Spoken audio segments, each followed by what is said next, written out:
Hello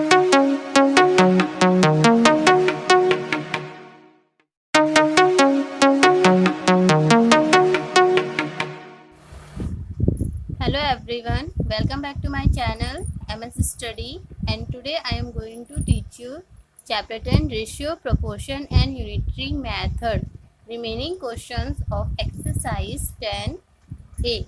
So up to 5 questions we have already completed in last video. So we will start from the question number 6. So question number 6 is the ratio of the number of male and female workers in a textile mill is 5:3. Means यहाँ पे आप suppose कर सकते हैं कि एक textile company में अगर 5 मेल वर्कर्स हैं तो 3 फीमेल वर्कर्स हैं. If there are 115 male workers what is the number of female workers in the mill. मतलब अगर वर्कर्स जो है मेल वर्कर्स 115 है तो फीमेल वर्कर्स कितने हैं मिल में, हमें वो बताना है. उसके लिए सबसे पहले हम क्या लिखेंगे, ratio of male and female workers.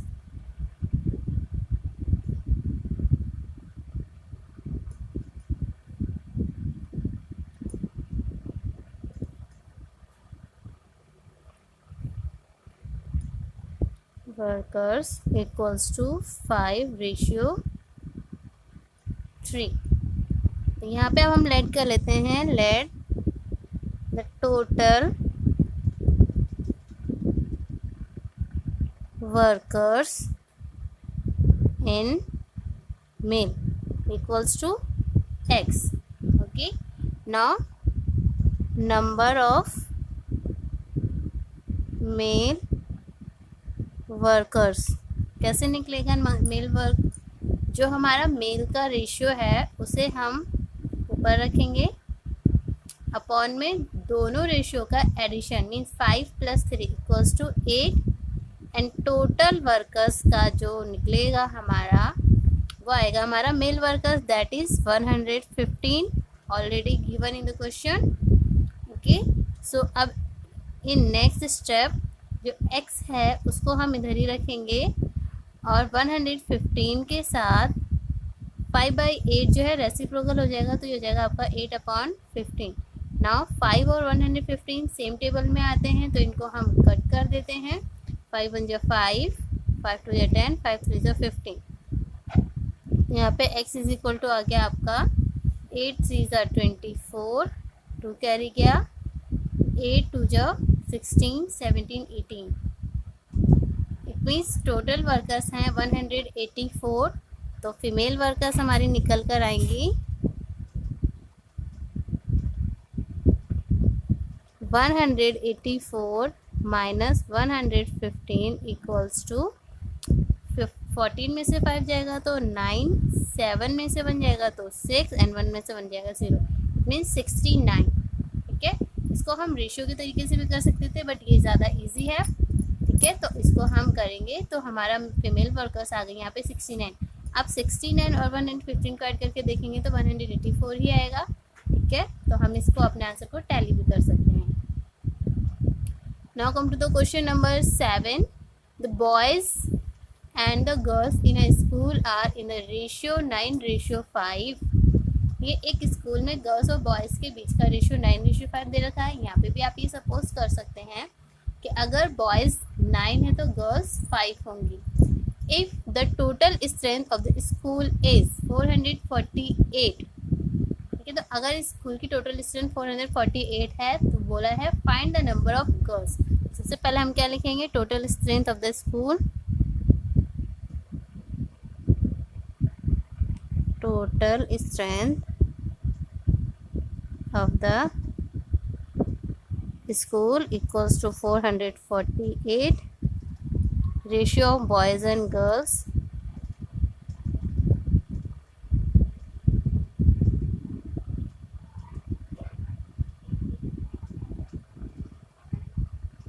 Nine ratio 5. Okay, अब हम निकालेंगे यहाँ पे नंबर ऑफ गर्ल्स. तो नंबर ऑफ गर्ल्स निकालने के लिए हमें गर्ल्स का जो रेशियो है वो ऊपर रखना पड़ेगा. And the sum of these two ratios 9 + 5 14 और टोटल स्ट्रेंथ की हेल्प से हमारा जो नंबर ऑफ गर्ल्स है वो फाइंड आउट होगा। तो 14 और 448 दोनों ही 2 के टेबल में आते हैं, कट कर देते हैं। 2 7 जा 14, 2 2 जा 4, 2 2 जा 4, 2 4 जा 8,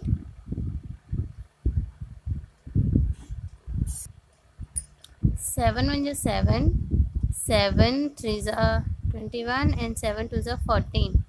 आपके पास यहाँ पर बचकर आया है 5 इंटू 32 और इनको आपस में मल्टीप्लाई कर देते हैं। 5 2 जा 10, 1 कैरी गया, 5 से 15 और 1 16। ओके, तो यहाँ पर आपका 5 इंटू 32 इक्वल्स टू 160। तो यहाँ पे आपकी 160 गर्ल्स स्कूल में हैं। Question number 8 is divide 1575 between Kamal and Madhu in the ratio 7:2। तो यहाँ पे क्या लिखना है? सबसे पहले सम of money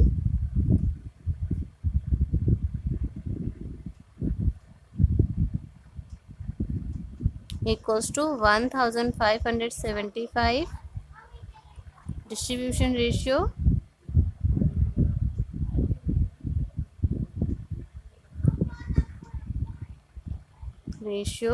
between Kamal and Madhu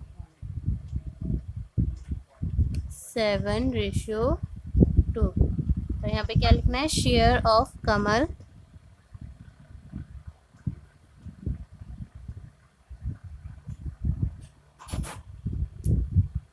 का रेशियो यहाँ पे 7, सम ऑफ रेशियो 7 + 2 9 इंटू 1575। अब इसको 3 के टेबल से कट कर देते हैं। 3 3 जा 9, 3 5 जा 15, 3 2 जा 6, 3 5 जा 15। फिर से इसको 3 से कट कर देते हैं। 3 1 जा 3, 3 1 जा 3, 3 7 जा 21 एंड 3 5 जा 15। अब 7 और 125 बचा हुआ है, तो इनको आपस में मल्टीप्लाई कर लेते हैं। तो ये जगह 7 5 जा 35, 3 कैरी गया, 7 7 जा 49, 52 हो गया, 5 कैरी गया, 7 में 7 और 5 12। इट मीन शेयर ऑफ कमल आया है 1225। ऐसे ही आपका शेयर ऑफ मधु, चाहे तो इसको आप मल्टीप्लाई करके भी means with the help of ratio भी निकाल सकते हैं। और दूसरा तरीका आपका मैंने बता दिया था कि आप टोटल में से कमल का शेयर माइनस कर दीजिए तो मधु का शेयर आ जाएगा। बट इस वाले क्वेश्चन को हम रेशियो की हेल्प से कर लेते हैं। मधु का रेशियो 2 है एंड सम ऑफ रेशियो 9 है इंटू 1575। तो 9 से इसको हमने कट किया था, सेम वही प्रोसीजर यहाँ पे भी रहेगा। अब यहाँ पे 2 और 175 बचे, इनको आपस में मल्टीप्लाई कर लेते हैं। 2 5 जा 10, 1 कैरी गया, 2 7 जा 14 और 1 15, 1 कैरी गया, 2 1 जा 2 और 1 3, 350। Okay, share of Madhu is 350 and share of Kamal is 1225। Now अब इन दोनों को ऐड करके देख लेते हैं क्या हमारा आंसर 1575 आ रहा है। 5751 एग्जैक्ट आ रहा है। इसका मतलब हमने आंसर बिल्कुल सही किया है। Now question number 9, divide 3450 among A, B and C in a ratio 5 7 5 3 5 and 7। इस क्वेश्चन को आप खुद से होमवर्क में कर सकते हैं, बट इसमें से आपको क्या करना है, इसमें जैसे हमने क्वेश्चन नंबर 8 में 2 लोगों का शेयर निकाला है, यहाँ पे आपको 3 लोगों का शेयर निकालना है और तीनों का ही सम करना है। इट मीन्स एक बार न्यूमरेटर में आपका 3 आएगा, 5 आएगा और 7 आएगा, और डिनोमिनेटर में आएगा आपका 7 5 12 और 3 15। ठीक है, कोशिश करिएगा। अगर नहीं होता है तो आप मुझे बताइएगा, तो मैं इसको सॉल्व करके दूंगी आप लोगों को। Now come to the question number 10। two numbers are in the ratio 11:12 and their sum is 460. Find the numbers. इसमें सबसे पहले हम लिखेंगे sum of numbers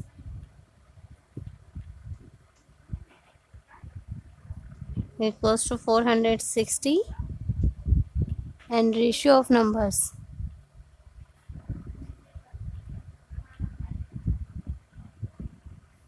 11:12. मतलब फाइंड द नंबर्स। तो फर्स्ट नंबर के लिए हमारा रेशियो 11 और सेकंड नंबर के लिए हमारा रेशियो 12। तो यहाँ पे क्या लिखेंगे, first number equals to 11 upon sum of ratio that is 23 into 460। तो 23 1 23, 23 2 46 0। तो ये हो जाएगा आपका 11 2 22 एंड 0 मीन्स 220। एंड आपका सेकंड नंबर जो है इक्वल्स टू, सेकेंड नंबर के लिए आपको दे रखा है 12 अपॉन 23 हो जाएगा इंटू 460। सेम प्रोसेस से कट जाएगा and 12 2 24 and 0 240 and 220 and 240 add करेंगे तो 460 आ जाएगा। That is the correct answer.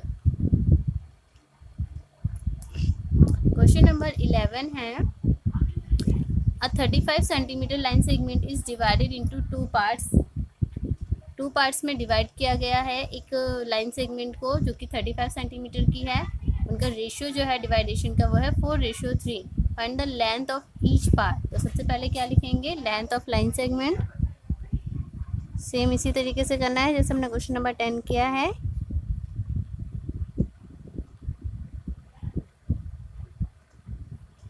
Equals to 35 centimetre and ratio of parts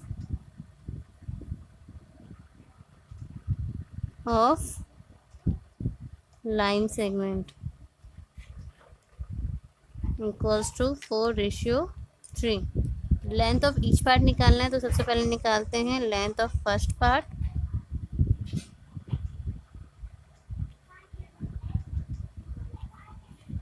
first part के लिए आपको रेशियो दे रखा है 4 एंड सम ऑफ रेशियो हो गया आपका 7 इंटू 35 सेंटीमीटर। 7 से कट हो जाएगा, 7 7 7 5 35, 4 5 20 centimetre. And now length of second part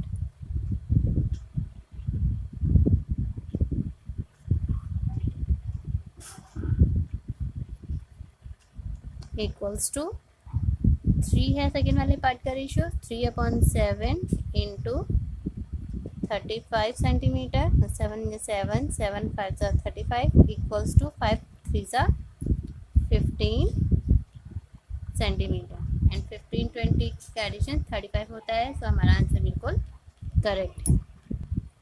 question number 12, a factory produces electric bulbs. एक फैक्ट्री इलेक्ट्रिक बल्ब प्रोड्यूस करती है।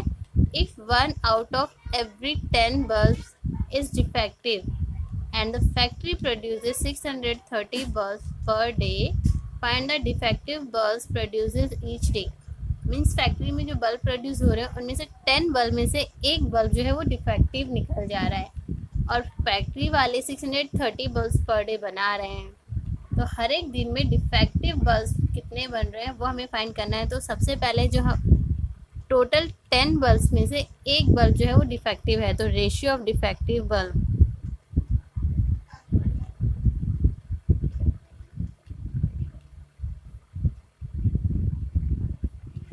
1:9 होगा। बिकॉज टोटल 10 बल्ब में से अगर एक बल्ब खराब बन रहा है तो 9 बल्ब तो करेक्ट हो रहे हैं, एकदम सही बन रहे हैं। And total bulb produces per day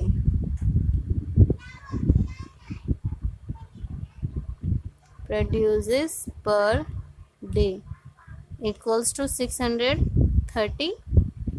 okay, तो अब हमें क्या करना है, यहाँ पे नंबर ऑफ डिफेक्टिव बल्ब निकालने हैं।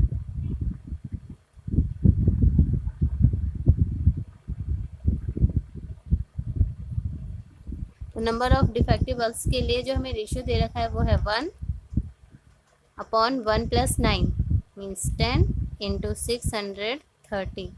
तो 0 से 0 कैंसिल आउट हो गया, हमारा आंसर आ जाएगा 63 × 1 = 63। ओके, मीन्स पर डे जो डिफेक्टिव बल्ब्स बन रहे हैं वो कितने हैं, 63। Now see the question number 13। Find the ratio of the price of a pencil to that of a ball pen if pencils cost 96 per score and ball pens cost rupees 50.40 per dozen। इसमें सबसे पहले हम लिखेंगे cost of pencils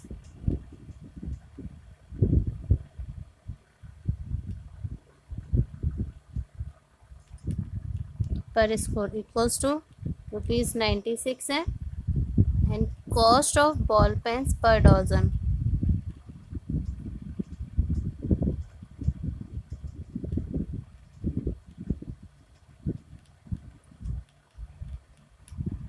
$50.40।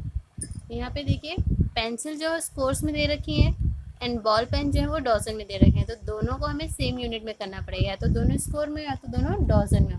तो हम इसको score में ही convert कर लेते हैं। तो cost of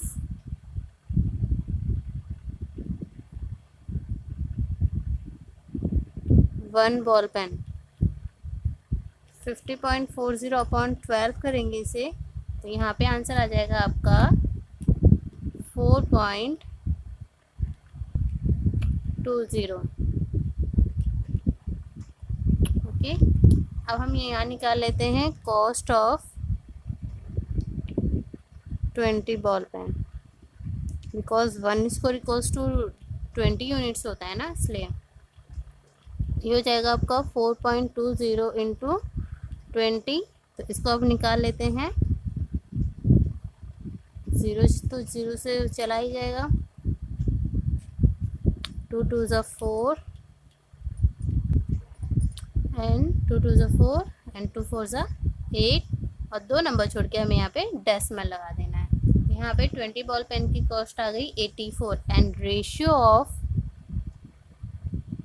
cost of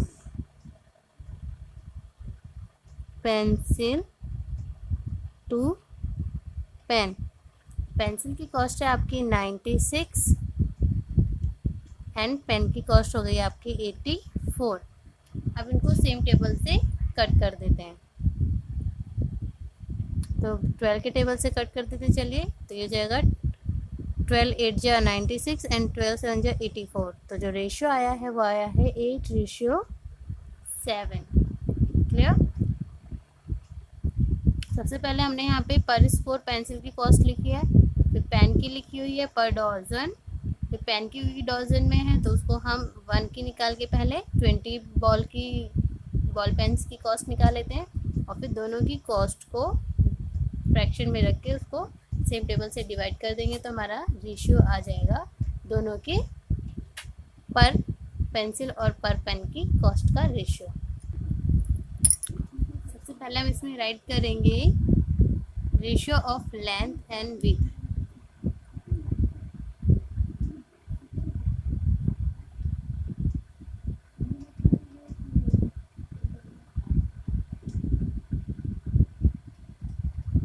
equals to 5:3 है, let the length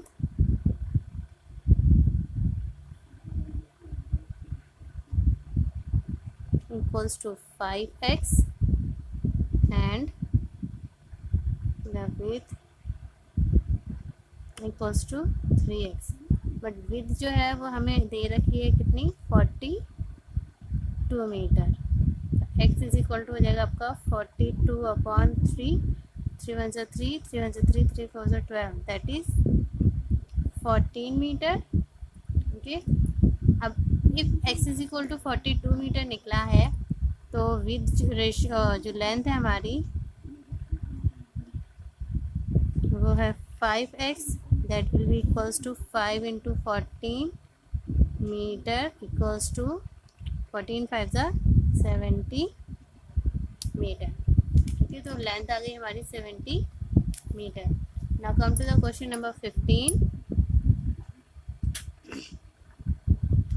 The ratio of income to savings of a family is 11:2. Find the expenditure if the saving is rupees 1520. तो सेविंग्स के लिए हमें निकालना है इसमें, तो इसमें हम सबसे पहले लेट कर लेते हैं इनकम।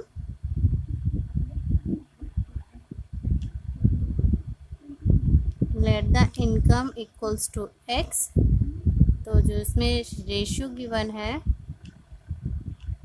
वो है आपका 11:2 और 2 है आपका सेविंग वाला रेशियो। तो सेविंग्स हमारी जो निकलेंगे वो कैसे निकलेंगी, 2/13 इंटू एक्स इक्वल्स टू 1520। तो यहाँ पे x की वैल्यू आ जाएगी आपकी 1520 into 13/2।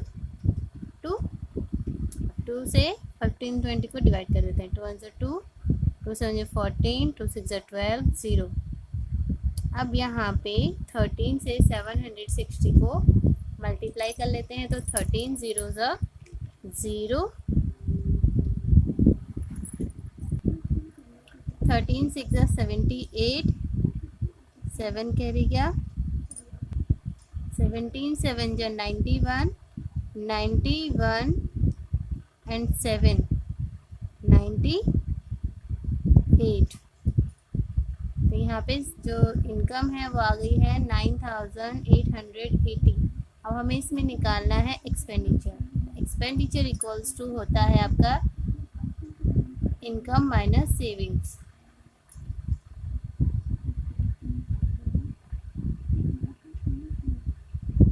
Expenditure equals to income minus savings.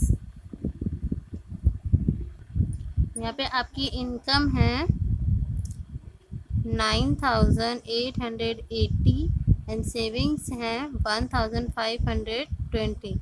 इनको जब हम आपस में माइनस करेंगे तो 0 से 0 गया 0, 8 में से 2 जाएगा 6, 8 में से 5 जाएगा 3 एंड 9 में से 1 जाएगा 8। इट मीन्स 8360 आपका एक्सपेंडिचर है। उसके बाद है question number 16। Question number 16 is just like question number 15।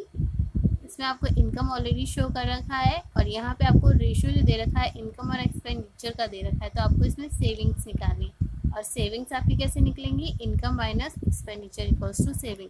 तो इसे आप होमवर्क में ट्राई कीजिएगा, ठीक है। जब नहीं होगा तो आप मुझे बताइएगा, मैं इसको सॉल्व करके दे दूँगी आपको।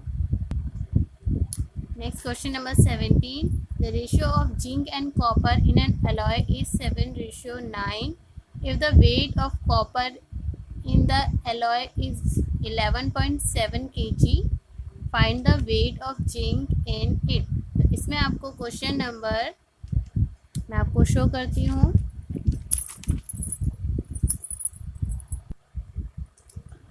ये क्वेश्चन नंबर 17 आपका बिल्कुल क्वेश्चन नंबर 14 के जैसा है। मैं आपको शो करती हूँ। क्वेश्चन नंबर 14 में देखिए, जैसे इसमें लेंथ और ब्रेथ दिया हुआ था, तो इसमें हमने लेट किया था लेंथ एंड ब्रेथ। वैसे ही आपको यहाँ पे क्या करना है, लेट करना है weight of copper and alloy, नहीं weight of zinc and weight of copper, ठीक है। तो कोशिश करिएगा, अगर आपसे हो जाता है तो अच्छी बात है, अदरवाइज फिर मैं आपको ये सॉल्व करवाऊंगी। Now come to the question number 18। Question number 18 है, a bus covers 128 kilometre in 2 hours and a train covers 240 kilometre in 3 hours। Find the ratio of their speeds. Speed सबसे पहले हम यहाँ पे फॉर्मूला लिख देते हैं, speed equals to distance upon time, ठीक है। उसके बाद हम यहाँ पे लिखेंगे स्पीड ऑफ बस,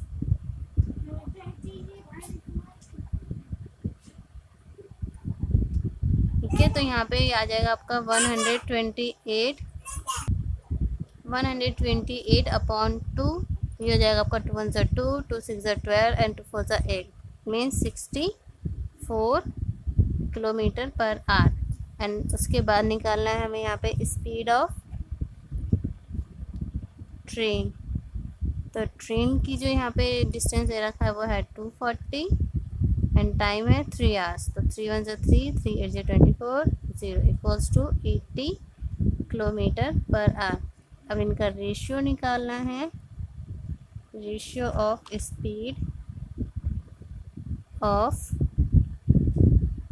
स्पीड यानी कि कार का पहले निकालना है, ऑफ बस, कार नहीं है, बस टू ट्रेन। तो सबसे पहले बस की रखेंगे यहाँ पे 64 किलोमीटर पर आवर एंड उसके बाद ट्रेन की रखेंगे 80 किलोमीटर पर आवर। तो स्पीड से स्पीड और किलोमीटर पर आवर आपस में कैंसिल आउट हो गए हैं। 8 के टेबल से इसको कट कर देते हैं पहले। 8 10 जा 80 एंड 8 8 जा 64। अब 2 के टेबल से कर देते हैं। 2 5 जा 10 एंड 2 4 जा 8। तो आपका रेशियो जो आया है 4:5 है। Okay, now see the question number 19। From each of the given pairs find which ratio is larger. कौन सा रेशियो बड़ा है, 3:4 और 9:16। तो 9:16 को फर्दर हम इसको छोटा कर सकते हैं कि नहीं कर सकते हैं। तो हम इनका डिनोमिनेटर सेम करने की कोशिश करते हैं। 3/4 और 9/16। तो 4 को हम 16 में कन्वर्ट कर सकते हैं ना। तो ये हो जाएगा कितना, 3/4 इंटू 4 से मल्टीप्लाई करना पड़ेगा दोनों को, तभी ये हो पाएंगे आपस में बराबर। तो ये हो जाएगा 3 4 ज़ा 12/4 4 ज़ा 16 एंड ये है आपका 9/16। तो यहाँ पे 16 दोनों बराबर है डिनोमिनेटर्स। 12 और 9 में 12 भी बड़ा होगा। तो यहाँ पर हम बॉक्स बना के बता देते हैं कि हमारा जो 3/4 है वही ग्रेटर है। इसका सेकेंड पार्ट है 5:12 और 17:30। तो 5/12 और 17/30। तो 12 और 30 का जो हम एलसीएम लेंगे वो होगा 60। तो दोनों को 60 बनाने की कोशिश करते हैं। तो ये हो जाएगा आपका 5/12 इंटू 12 5 ज़ा 60 होता है। तो ऊपर नीचे 5 से ही मल्टीप्लाई करेंगे। और यहाँ 17/30 है और 30 को 60 बनाने के लिए 2 से मल्टीप्लाई करेंगे। तो दोनों को 2 से मल्टीप्लाई करेंगे, न्यूमरेटर एंड डिनोमिनेटर दोनों को। अब हमारा यहाँ पे आ जाएगा 5 5 ज़ा 25/60 और 17 2 ज़ा 34/60। अब यहाँ देखिए 60 60 डिनोमिनेटर सेम है, न्यूमरेटर्स में हमारा 25 एंड 34। तो 34 ही बड़ा होगा। तो हमारा 17:30 ग्रेटर है। ठीक है, तो इसी तरीके से आपको इसका third and fourth part try कर लेना है। Now come to the last question of this exercise. Fill in the place holders. First आपको दे रखा है 24/40। ये आपका इक्विवेलेंट फ्रैक्शन वाला क्वेश्चन है। तो यहाँ पे 24 है, यहाँ 40 है, यहाँ पे एकदम से 5 आ गया। इट मीन्स 40 को हमने 8 से डिवाइड किया होगा तभी 5 आया। तो 24 को भी हम 8 से ही डिवाइड करेंगे। तो ये हो जाएगा आपका यहाँ पे 3। उसके बाद ये 3/5 है और यहाँ पे आ गया है 12। इट मीन्स 3 को हमने 12 से किससे मल्टीप्लाई किया होगा कि 12 आ गया 4 से। तो 5 को भी 4 से मल्टीप्लाई करेंगे। तो 5 4 ज़ा 20। इसका सेकेंड पार्ट है 36/63 और यहाँ पे आपका 4 है। इट मीन्स 36 को हमने 9 से डिवाइड किया होगा, 9 4 ज़ा 36 होता है। तो 63 को भी 9 से डिवाइड करेंगे तो कितना जाएगा